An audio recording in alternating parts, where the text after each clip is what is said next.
where do you see yourself and your practice going over the next 5, 10 years? The big, hairy, audacious goal, the BHOG. If we talk about that, if we're looking, 10 years out, it's something that I've had to push further out. But I've always had this goal and this dream of having a true holistic healing institute where it's almost like a person can walk in knowing that everything can be taken care of under that one roof, sans maybe a surgery. Honorable marketing, built on truth. All right, thank you so much for watching today. We have an absolute powerhouse in the studio today in the world of regenerative and pain medicine. She's not just any doctor, she's a Navy veteran, a Stanford-trained pain specialist, a leader in cutting-edge regenerative therapies that are changing lives throughout Arizona and the U.S. Dr. Tammy Penhollow has dedicated her career to helping people move beyond chronic pain and into a life of real healing.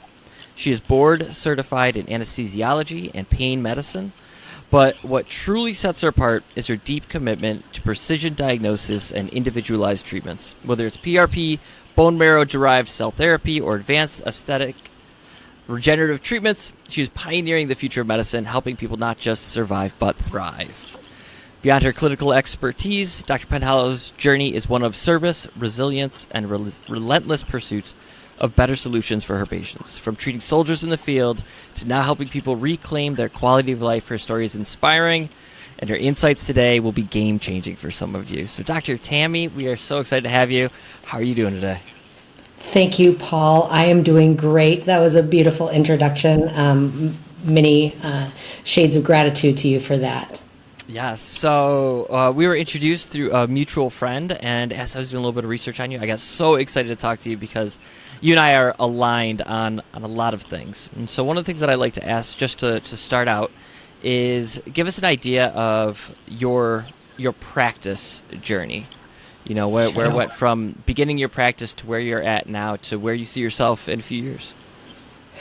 So the practice journey, I'll start post-Navy, but you can't take that away completely. But in the Navy, you're in a system. Post-Navy, I did a fellowship training at Stanford, and it instilled in me the kind of the punctuation on the fact that listening is crucial. Spending valuable time with patients is crucial. New patient consults were over an hour, and we had this multidisciplinary thing where we would have the pain psychologist there, we'd have a physical therapist there, we'd bring in occupational therapy. It was a multidisciplinary team approach. So I was excited to take over a practice of a retiring giant in the field of pain medicine who also already kind of had this in place. He had a PT, he had a pain psychologist, and we were to meet the patients and then meet together in a little group and decide how to best approach their journey to wellness.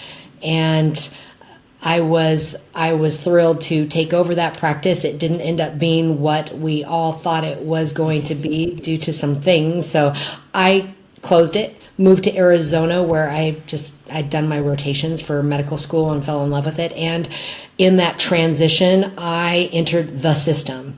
I was in pain doc in a huge orthopedic group, and essentially I was taking care of all the failures of surgery and all the chronic pain patients. And for the first year, I thought it was okay. I mean, I was able to protect my schedule at 1 hour news and 30-minute follow-ups, but the hammer came down, as that year was winding down, and you're not making us money. This is not how it's going to work. You're going to actually cost us some money. So you're going to owe us money if you continue on this model. And we're looking at probably 20-minute news and 10-minute follow-ups. And I was like, how can I do that? How can I take care of my patients that way? So it wasn't doable and it wasn't sustainable, so I quit. I walked away 100% from traditional pain management and said, there is definitely a better way. But until then, I ran back into the arms of anesthesia, where I knew that I could at least pay the bills, regroup, get things ready. And I'd been interested in regenerative medicine. I'd been attending conferences. One conference is 15 years old. One conference is 10 years old this year. And so it had already been in that ethos for me. And I knew that being a DO and that I'm in regenerative medicine, I know that structure and function are related and that the body does have this innate ability to heal itself when you put it in this beautiful state where you've got everything aligned, where the mental, the physical, the biopsychosocial, everything is aligned. So I came back into pain medicine, but not in the system, not where they were wanting to pay me, get this, $18, one payer, to put a needle 1 millimeter outside the cervical spinal cord. 1 millimeter, as in you cough, you sneeze, you swallow too big, you whatever, or I move, and all of a sudden the needle is in your cord, and we could have a devastating catastrophic injury. $18. So I knew I would not come back to that ever again, but I am back and have been back, but it's 100% on the side of the patients, 100% on the side of let's get your body ready. Let's look at all those things, what you're eating, what's inflammatory in your life, what's not inflammatory in your life, your sleep, everything. And then once those cells are healthy, we take them, blood or bone marrow or adipose, and we put them back in precisely to the areas of injury. And you know what? Sometimes just doing that, just getting the eating right and the sleep right and all that, a lot of these things fall away. Even getting hormones under control in the perimenopausal woman. I just gave a lecture yesterday on the musculoskeletal syndrome of menopause, and I've had so many women who come to me with all these aches and pains, and when we replace the estrogen, those aches and pains are gone. They don't need me to put needles where they need to be. And that's what functional medicine's about. That's what holistic healing's about. And that's what drives me. That's awesome. I have been so fascinated with getting to have these conversations because there's so many different modalities out there, and the amount of new technology that's coming out, and the amount of, we'll just say, optimism that so many of the doctors that I've been talking to are filled with right now. It like lifts my heart. It truly makes me happy to know that people are getting this type of care. So with that, we've got a lot of people that listen to the show that are just starting their practice. They're just kind of figuring it out. What would you say is like the top, one or two things that you would want to say to a newbie in the whether they're functional or they're DO or naturopath, that you think would set them off on a course, maybe help them avoid some of the pitfalls that you had to go through? I guess answer might depend on if they're transitioning from a 100% insurance-based practice into a cash-based practice, or if they're coming straight out of school and saying, this is the way it is anyway, so I'm going to go this way, and have never even played in the insurance space. But I guess a general thing would be surround yourself with people who are doing it and have done it, because the advice out there, even for marketing of an insurance-based practice, is completely different than marketing for a self-pay practice. So getting into a mastermind, getting into a coaching program, getting into just boards of people on school, like the SKOOL communities, where you are surrounding yourself with like-minded people and you can just ask all the questions you want and have somebody take you under their wing and say, stay away from that one. No, this one's the way to go. Or, hey, I encountered that exactly. This is what you need to make sure you check off all these blocks. That's great. And so you've had quite a career journey so far. Where do you see yourself and your practice going over the next 5-10 years? Wow.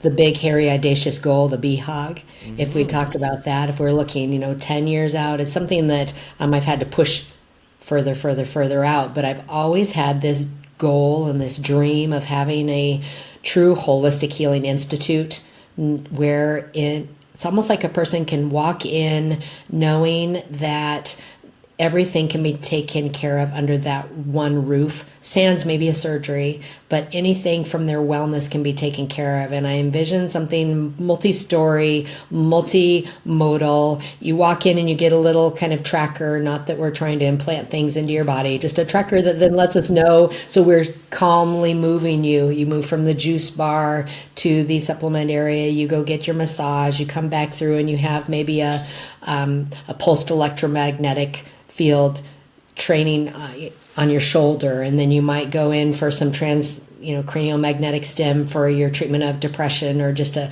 lighten your mood, and just moving through this whole thing where you can get everything done with all these different practitioners who have the same mindset, that they are there for the patients and that they are working towards treating the whole patient. We all have our specialties. Nobody can be the master of everything and the best at everything.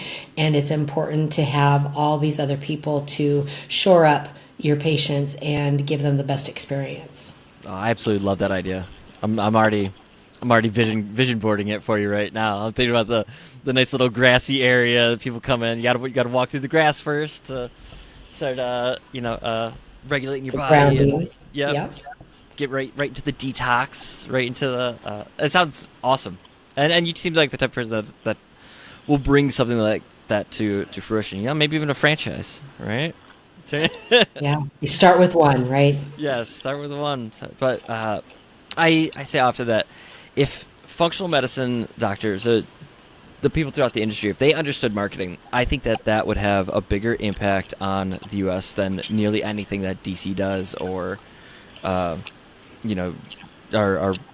there's these massive corporations that are trying to, they also own the regulators. Yeah, there's so many issues out there, and it seems like functional medicine just solves so many of them, because when your body's in the right state, your mind tends to be in a little bit more of the right state. When your mind's in the right state, you're not distracted so much, or falling off of your path. So you're a very driven, very focused woman. How about you run us through some of your personal life practices that you find keep you in that alignment and staying productive and efficient and growing your practice? Sure. I found during that time, particularly when I needed to close the practice in San Francisco, I will not dive into the major story of it, but it was not fun. It was probably one of the hardest things I've ever done in my life, from a legal, financial, emotional, everything standpoint. So I turned to yoga. And not me going to a studio and having to physically get there, because that doesn't fit with you also still have to go to work and do all these things. So I've actually had a yoga video that's got 5 different lessons on it that I've had for, it used to be a VHS, let's just tell you that. And so now it's a DVD. And I've listened to it for forever. So any day that I am in my practice, I'm not in the operating room. And then on weekends, I do yoga because it helps me center. And this one is a calm one. So it's really a meditative one, as well as moving the body in the flow. So for me, that connection, that grounding is so important, because I feel like I could go 1,000,002 miles per hour always doing this and this and this and this, and my mind never shuts down, but I force it to during this practice. And I think that's a really good hard reset, a control alt delete. And I do it in the morning, so it sets the intention for the entire day. That's one thing. Another thing that I found is when I'm in the practice versus on the practice, I operate completely different. So I like to have structured time. And one of my favorite buttons is the focus time. Yeah. On the computer, where it will count down for you, and literally the phone is off. There are no notifications, there are no distractions, and I can achieve all of those things that need to be done in a very set amount of time. I know I'm better in the morning than in the afternoon. I'm a morning person. I guess that's great for being an anesthesiologist. You know yourself. You know when you are at your best. You know what your focus time is. Are you a 30-minute person? Are you a 2-hour person? And you just set those things and follow them. And it will allow you to achieve more in a shorter amount of time. So those are major practices that I do. Taking care of my body. I eat very healthfully. I cook on Sundays. So Sunday afternoons, a lot of people want to do things and have all these, join this webinar, do this. And Sunday afternoons are precious for me. From noon until we eat at 6:30 p.m., I cook for the entire week. I meal prep, I plan, and therefore we eat healthfully for the entire week. Every Monday through Friday, for dinner, it's a salad that I've built with protein and this, all these things that are nice and healthy. So feeding the soul, feeding the body, and feeding the mind, not with TV. I hate TV. I might go to one movie a year. I'm just not into that. And I'm not into the news and having it on 24/7 and being bombarded. I know that hurts my soul. So for me, I know how much I can take it in little sound bites, but it's not me putting my head in the sand like an ostrich. It's me protecting myself so that I can do what needs to be done for the business and for my personal life. That's great. That level of discipline. My company's called Honorable Marketing. I think about with honor, so much of it is community based and discipline. Right, like it's finding the tribe and taking actions that your tribe would be proud of, that would also improve your standing within the tribe, improve the tribe's standing, and the only way that you could do that is by having those routines in place, that discipline in place. So, how did you get to this level of where you seem so disciplined? Like, what were your inspirations behind it, or the books that you've read that have kind of helped you build this out? I think there's always been that part of my personality. I've always been kind of a driven kid, was always that, not to a good way, a perfectionist kid. And fortunately, I've left the perfection behind because I know that that's a big detriment, but I worked through that. Was the good girl, wanted to be, the valedictorian, the this, and high achieving and get those pats on the back. And then at probably college, things turned inward. I didn't need the external locus, and that I guess that's just a maturation process. I don't think there was a class, anything, but I was driven to become a physician. I knew in the 4th grade it would either be veterinary medicine or human medicine, and the paths kind of went like this until college, and it came down to where I got a scholarship. I got the greatest scholarship in a private university in Oregon. I'm from Oregon, versus what the University of Oregon or Oregon State University, OSU, has a huge veterinary program with UW. And so that's where I went. That's when the path kind of was set for me. And I didn't get in immediately. It was one of those things, go do some research, go show us you got some practical clinical experience. So I was a phlebotomist, I was a lab tech, apply again. And I think it just showed me that things aren't going to be handed to you, that you need to put in the work and put in the time. I don't know that I created my own destiny. I knew that I wanted to be a physician, but when it wasn't working, I took the LSAT, got a full scholarship for law school, and was in law school when I got into medical school. So I immediately left, thinking that I could do patent law, I could do biochemical stuff because of my biology and chemistry background, but the dream was always there. So just never giving up on the dream, I think, is just me. I think that's me. But since then, I've nurtured it.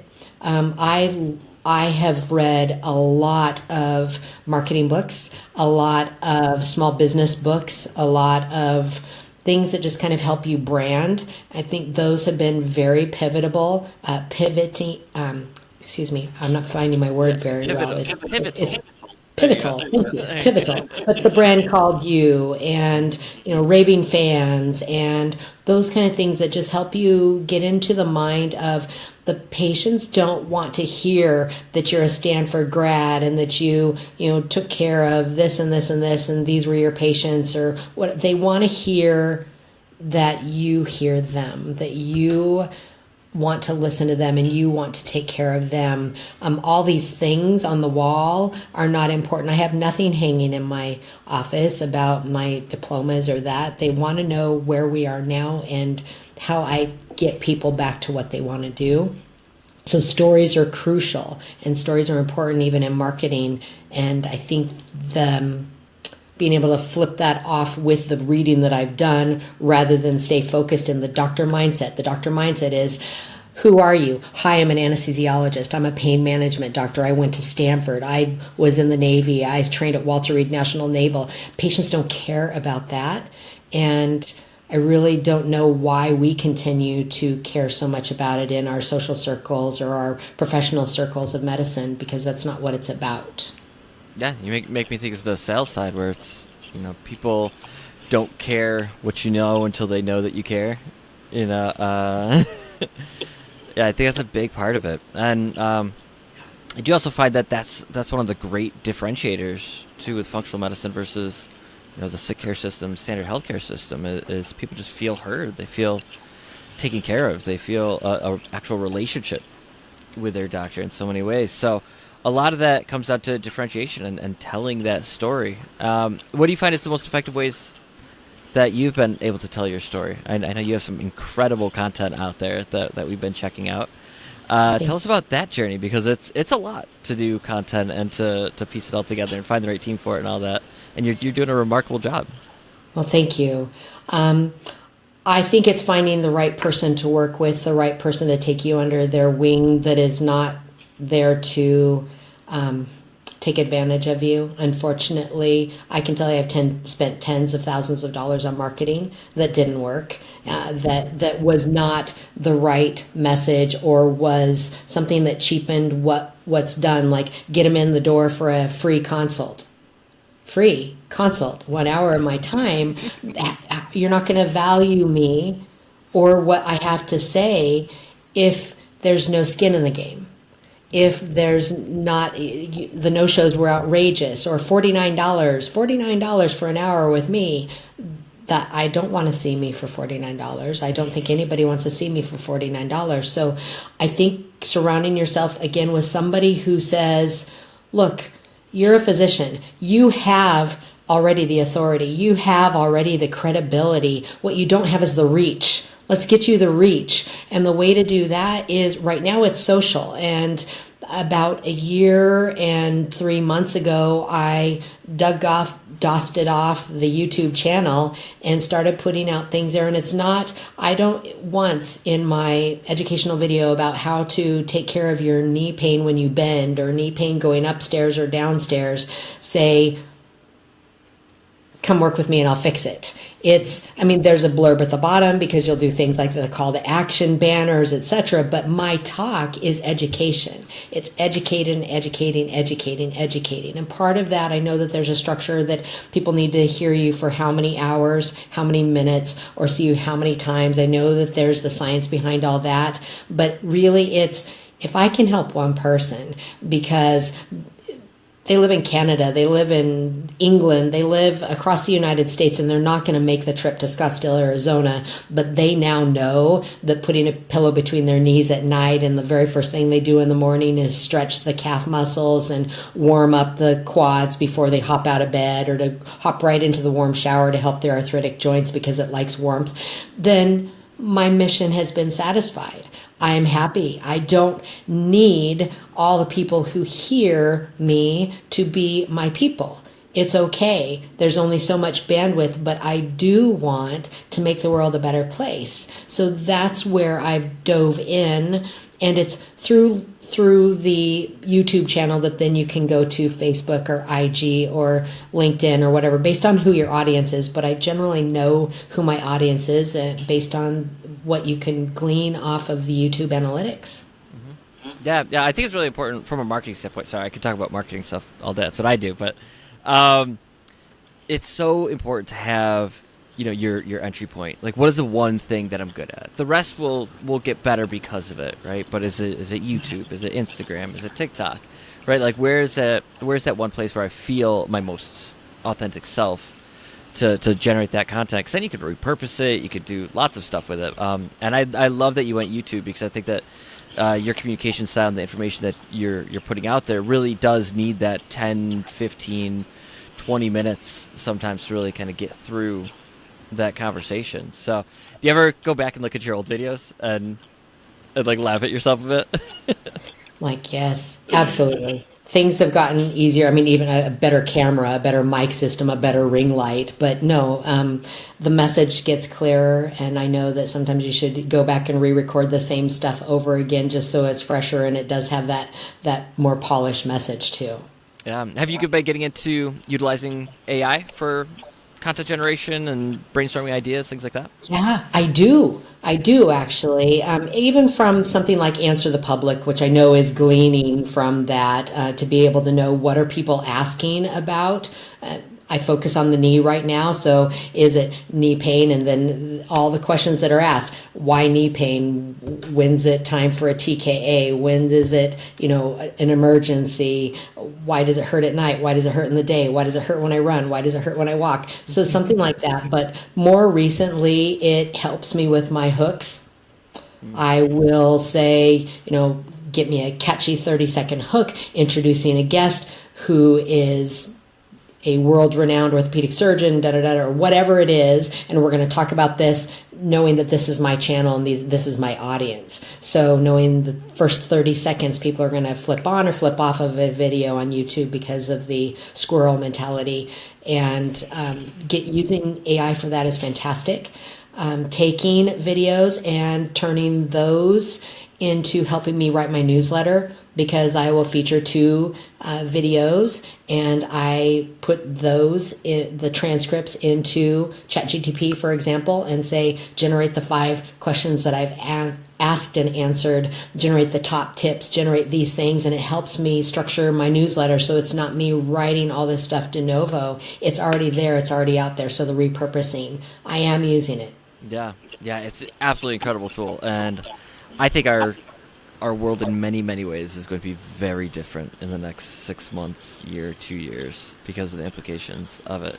And my hope is that the functional medicine side is able to use it as something to level the playing field with the massive healthcare system. Because as this access to information keeps coming out, I have fascinating conversations with ChatGPT about functional medicine. Because I'm like, how was the AMA formed? And it's like, oh, yeah, the Rockefellers. Then it's like, oh, wait, what's the Flexner report? And, you start having these conversations, and you're like, oh, so, that information's out there, but, nobody's Googling that thing. But it's just having that back and forth with an entity, we'll say, that AI is, that has access to all that information, that can paint that picture and start, helping you figure out these things. I find it's great from a marketing standpoint. It's also great, for my mental side, just to flesh out ideas about the world too, some of the concepts of the world. So that brings us to the next thing that I found incredibly fascinating about you, is that you and I are in a lot of alignment as far as our interests in ancient civilizations, and I think that kind of all ties into the functional medicine side, because I think that's a lot of having enough of an open mind to entertain ideas around, I don't know, say Atlantis or Machu Picchu, the creation of things, or early civilizations, and how much that actually impacts today. So tell me about, you did a trip to Machu Picchu, right? And right. Yeah. November, December last year. So it's pretty fresh. It was kind of a compromise. I mean, being the biologist that I am, being the person that grew up not knowing if I was going to I'm going to be the next Jacques Cousteau and, marine ecologist and oceanographer, or am I going to be a human doctor? So we combined the Galapagos with Machu Picchu. My husband is an architect by training and contractor by actual, so ancient civilizations are crucial for him. We both had that in common, so that made it an easy fix. But just being on the grounds of Machu Picchu City and understanding from the guides who are extremely knowledgeable and could go all the way back and tell you this is why here, look at thousands of years ago, the aqueduct structure and the way that they planned their civilization so that absolutely every crop could get the water that it needed from the mountains, and the terracing and the way they used the bushes and the roots for medication, similar when we were in Africa, digging up the little roots with the Aboriginal on this is what we'd use if the lady was having, a miscarriage, or this is what we'd use when somebody came back and they had a scorpion bite or whatever, just knowing that it's there. And we have all that knowledge waiting to be preserved and waiting to be reinvigorated and reinstituted into what we have now. It's not all about the newest drug that's going to cost billions of dollars to bring to market. We've got nature, and we need to preserve that. Yeah, I think that it's such a... I mean, I think we all know that's profit-driven in some ways. Like, if you could grow the medicine that you need in your backyard and Big Pharma can't financially benefit from that, it's not going to get the attention that it deserves and things like that. Are you optimistic that we're going to get back to a world that way? I'm not sure. I guess I'm not super doom and gloom, but I'm not super optimistic about that portion right now. I'm not sure that we can stop the train. There are some aspects that are very positive. For example, what I do using your own blood or your own bone marrow, that's not anything that can be captured and put a patent on, and that's why pharma's leaving it alone in a good way. I mean, there's stuff out there with cultured stem cells or amniotic or placenta or those things that are a true drug, because there's money in that. But just knowing that I can use your body's own stuff and they never can tell me that I can't use it because it's yours, that brings out the rebel in me and makes me put my heels in even harder about we need to look at what we have here and what we have within inside our own body. So I guess I'm trying to say no. So the people like us are going to need to dig in and stick with the things that are not involved with, dictated by, or regulated by the industrial complex. Yeah. I think you're in the right lane, right? Cautiously optimistic, I think is how I usually put myself. But I also... the system's so broken, though. I think that it needs the sledgehammer, right? It needs to be pretty much destroyed and rebuilt. And I think there's just so much ancient knowledge that we have lost. Even from plant medicines. I mean, I was just reading something the other day about ibogaine and the benefits that's having with addiction. I've done ayahuasca. And that's like how the shamans down there somehow combined this one root and this one leaf out of the millions and millions of combinations out there to have that. And even, things like ashwagandha gaining popularity and, the supplements that are just readily available now that are just natural. It's just like a ground up plant in a capsule form. The popularity of that really makes me optimistic that at some point we're going to realize that not everything has to be manufactured, right? Like some things, God made some things for us, right? How do you, because I could tell just our conversations here that you're a fairly spiritual person. How do you find your faith and spirituality impact running a practice?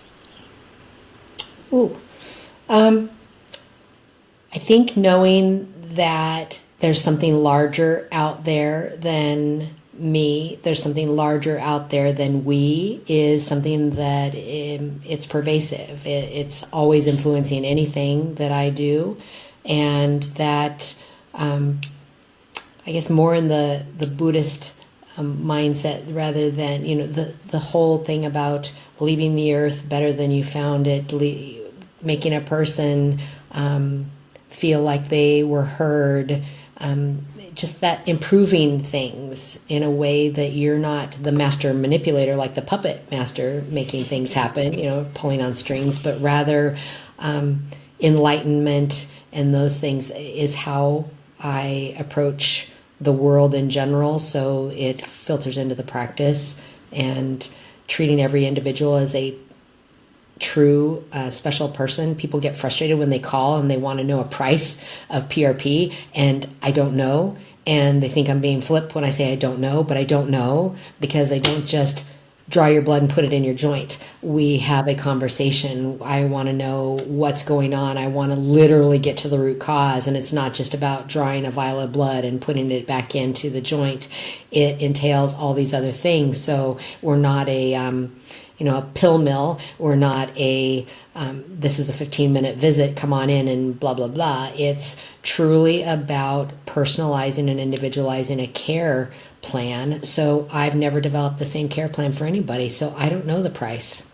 And that is kind of in conflict with the now society and the transactional society and the current status of things, particularly if somebody's going to pay out of pocket, they want to know. And it's not like you're trying to bait and switch. It's not like you're trying to get them in for this and then give them that. But you try to reassure them and say it's for you, that I can't tell you a price at this point. I could give you a range of way to here to way here, but that's not going to help anything. Let's sit down and get to know each other and see if we're a good fit. And then I'll outline something and give you down to the penny what I think it's going to take for us to partner together and get you to where you want to be. So that's based on this larger thing of there's something bigger out there, and that the human connection and service is why we're here. Yeah, dude. With how many patients you see, there's obviously such a wide variety of people, but do you find some common, we'll say, characteristics or mindsets even that a lot of your patients, that the people Definitely. like dealing with work are operating on? Yeah. Absolutely stands out. People who want to take responsibility for themselves. Agency is a nice word, and it's something that says that I am in this with you, that I want to partner with you, and we're going to do this together. So by and far, those who kind of lean towards and gravitate towards ended up doing the best are those who take responsibility for their part, and we work side by side. Yeah, that's incredible. And that's I'm reading this book right now by Tamler Summers called Why Honor Matters, and it's very interesting to look at these honor cultures and how it even talks about the medical side, like as you're working with a doctor, like you're going in with the understanding that not only, yes, this doctor is going to be helping me, but that I'm on this journey with them, and it's going to be not a transactional relationship, but a relational relationship, and I'm going to go help him cut some firewood, right? It was like the Scandinavian honor cultures and kind of how it was community building.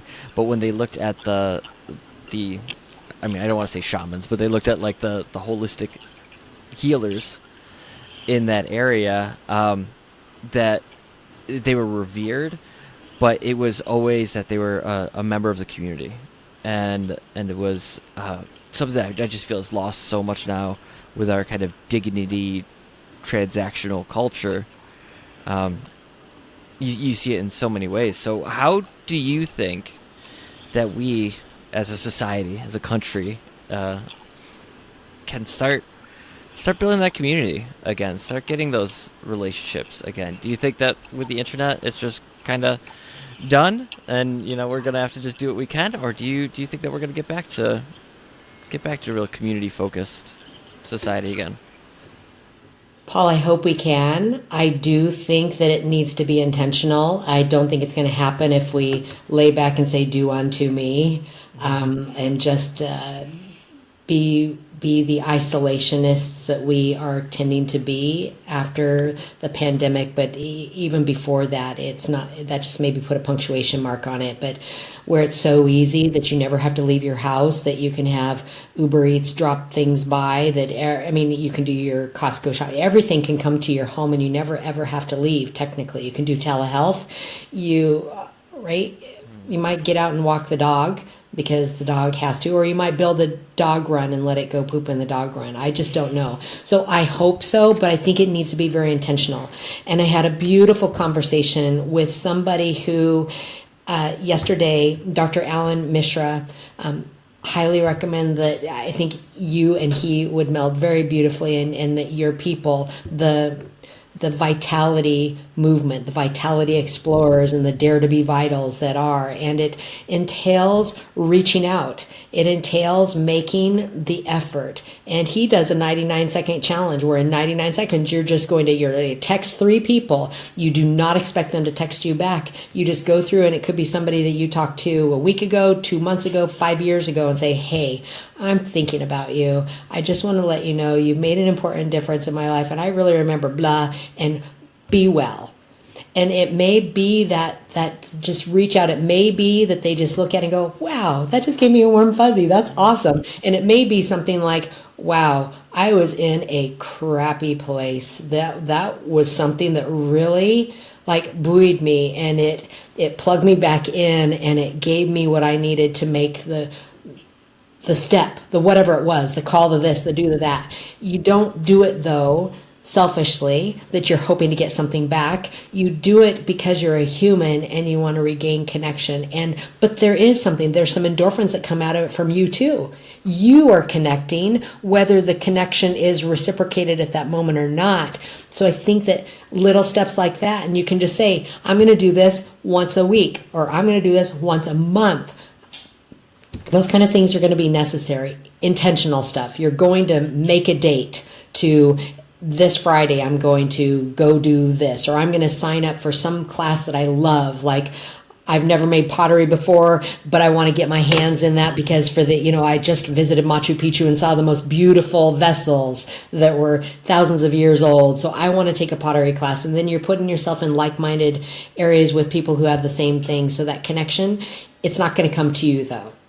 You need to have the impetus and the agency to get out there and do things. So I hope that answered your question. Yeah, no, it's beautiful. I love the way you put that, and I love that that mentality around.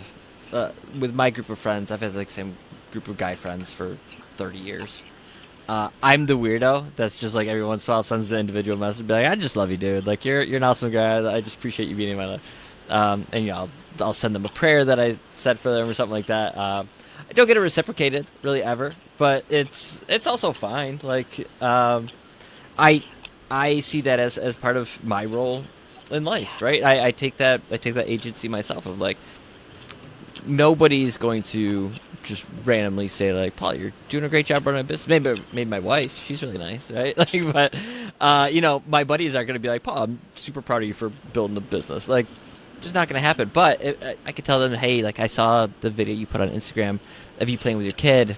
I could tell that you're a really good dad, and I'm just proud of you being a really awesome dad, right? Like that. Yeah. Saying that to somebody without expectation of return, literally takes 10 seconds. It's amazing to me, especially that we all on our phones now have this thing. You could see your focus time, like how much time you spent on Instagram, how much time you spent on this, and to know that it, literally 20 seconds, you can send a life, month, or a day, week, month, maybe year-changing, life-changing text to somebody. Yeah. And it's so easy, and we're so interconnected. And I mean that would be you're getting the entrepreneurial wheels turning here. That would be something super fun to kind of find some way to not necessarily monetize, but to lead a movement in that direction of just like send that nice text and send it to your mom. By the way, anybody that's listening, your mom deserves a text. I never send my mom enough. But that's great. That's great. I would definitely love that introduction because I practice that. My big thing is when I get up, second my feet hit the ground, I have to think of what I'm grateful for. And I'm raising a little warrior. So, he comes and climbs in the bed at 4 o'clock, 5 o'clock in the morning. So when he wakes up and looks at me, I go, what are you grateful for? Like, getting him started in that mentality, that mindset. I love being a dad. And I just think that there's so many opportunities to leave a better legacy behind through that mindset of service, that mindset of kindness, of empathy, and just trying to be that type of person. So, as I say that, I don't know about your family situation or anything like that, but I do love talking about legacy and like what not necessarily what you want on your tombstone, because I don't want to sit here and think about death, but like what impact do you want to leave on this earth, both community-wise and also with some individuals? I'm a teacher. I'm a teacher for life. Any opportunity I can. That's, I think, why YouTube is a perfect vehicle for me for educating patients.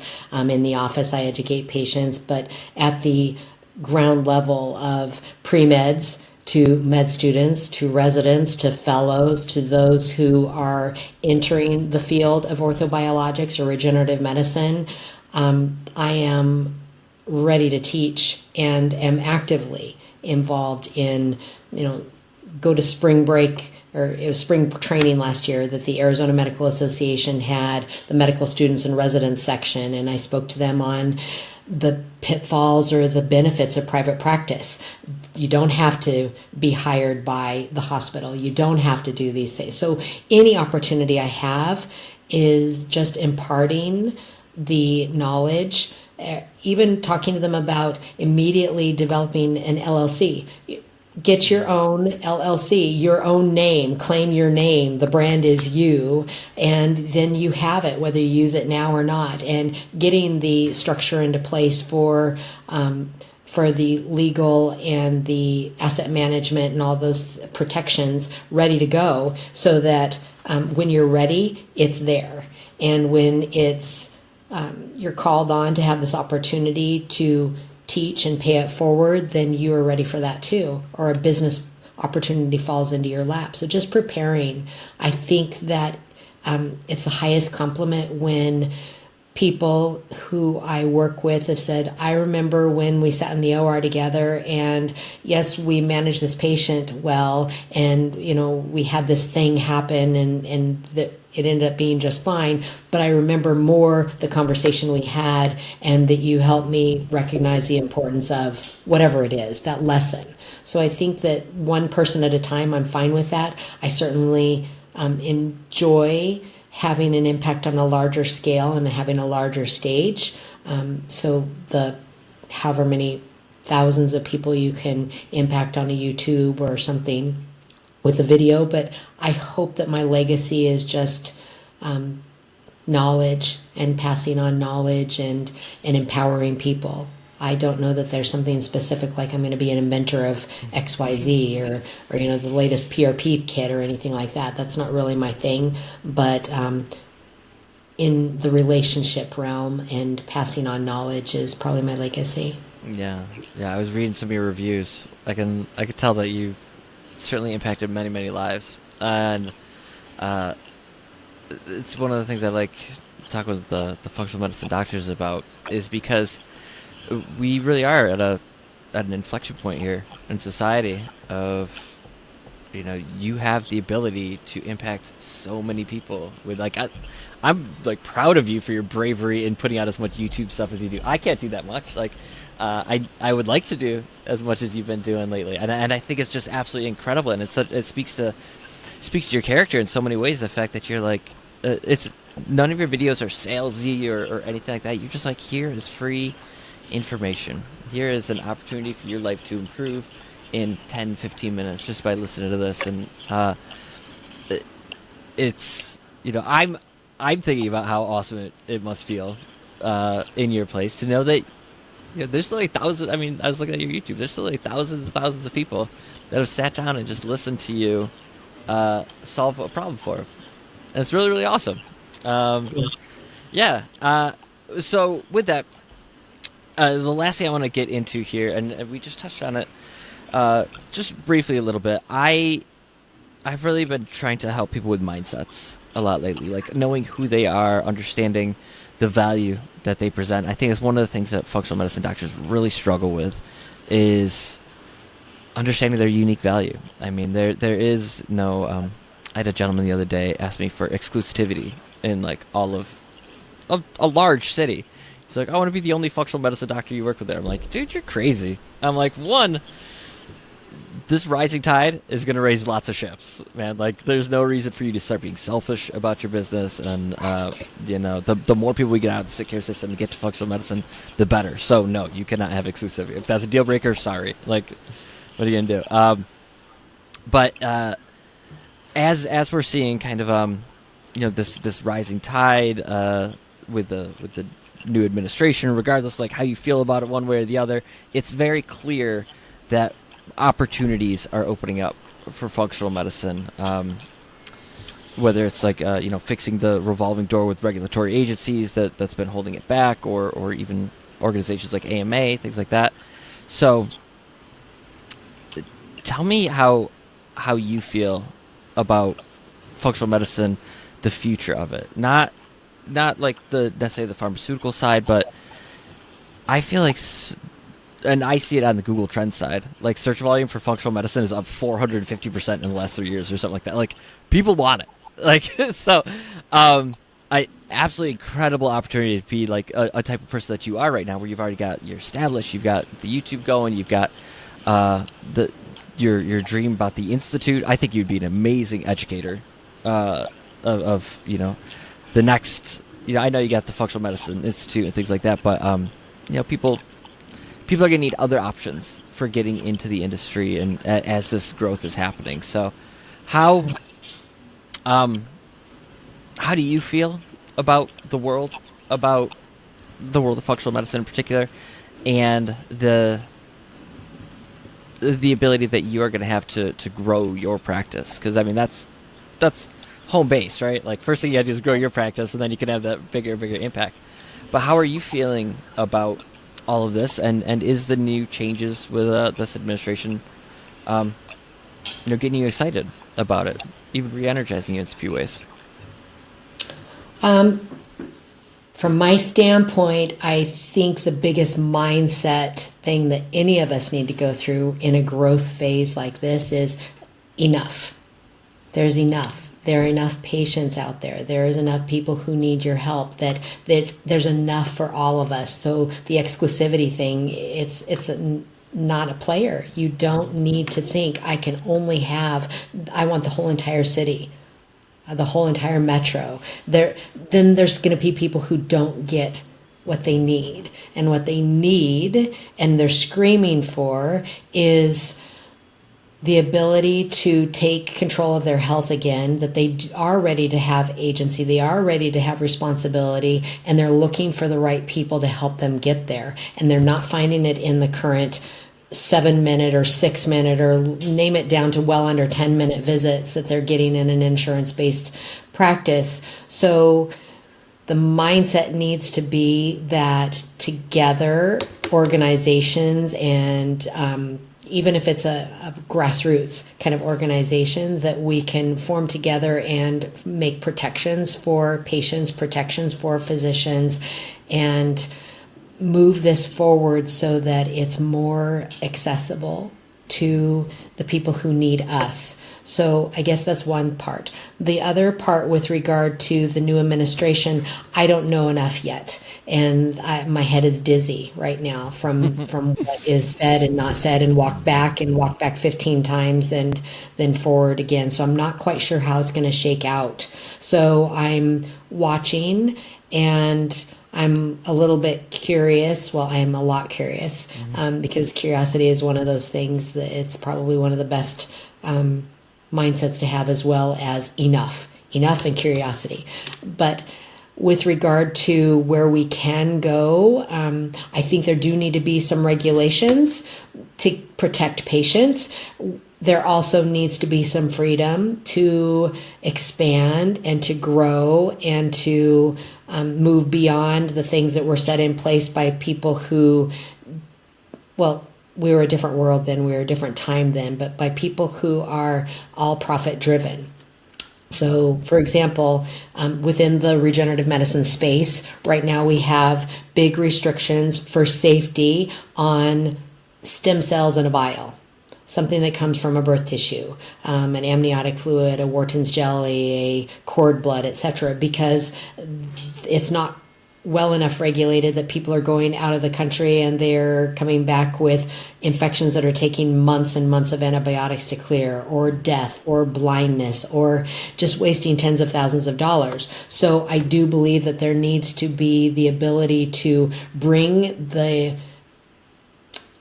infrastructure in to create a very safe environment, because we're talking about injecting things into the spinal column. So it can't just be, a pop-up tent on the, on the freeway with something that you got out of your car and it's been at 150 degrees in your car or whatever, right? No drive-through PRP.